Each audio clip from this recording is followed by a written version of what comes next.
Okay, we've got this example here of a rubber ball which is dropped from a height of 20 meters. Each time it strikes the ground, it rebounds to 3/4 of the height of the previous fall. Find the total number of meters it travels. Now, one key aspect of this is it can be good to draw a kind of diagram or something like that to help you understand what's happening. So we've got a ball. We know when it drops the first time, it's going to drop 20 meters. But then we're told some other extra information. It strikes the ground and then it rebounds to 3/4 of its height. So it's going to go back up again. Now, when we work out 3/4 of 20, that's going to give us 15 meters. And when it reaches that height, it's then going to go down again. So that's going to be 15 meters. And then it's going to come back up 3/4 of its height again. So every single time it goes down, it comes back up, and then down and back up. And it's going to do this on a kind of gradual stepped process.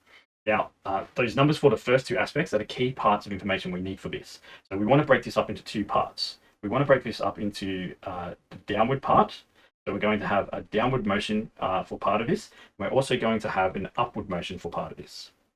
Because to work out the total part of travel, we're going to work out both aspects separately and then combine them together. Now, because this is getting smaller and smaller and smaller and smaller and smaller as we work through this, what we have is we've got an infinite series here. Where eventually there's a certain number where it's not going to pass.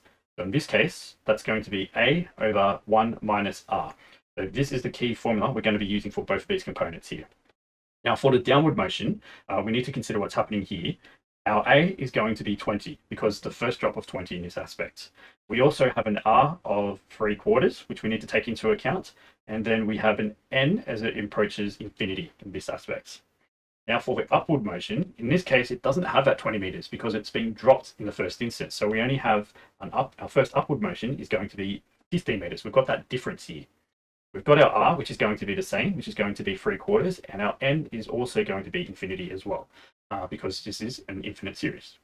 So now we just need to work out both of these aspects. So for the downward motion, we're going to have s to infinity equals 20 over 1 minus 3/4.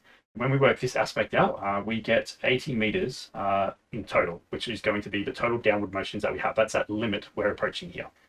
For the upward motion, our limit to infinity is going to be, in this case, 15 over 1 minus 3/4. And when we calculate this, what we end up with is we end up with 60 meters.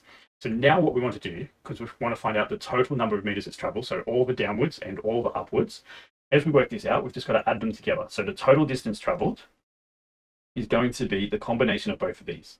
So it's going to be 80 for the downward motions plus the 60 for the upward motions.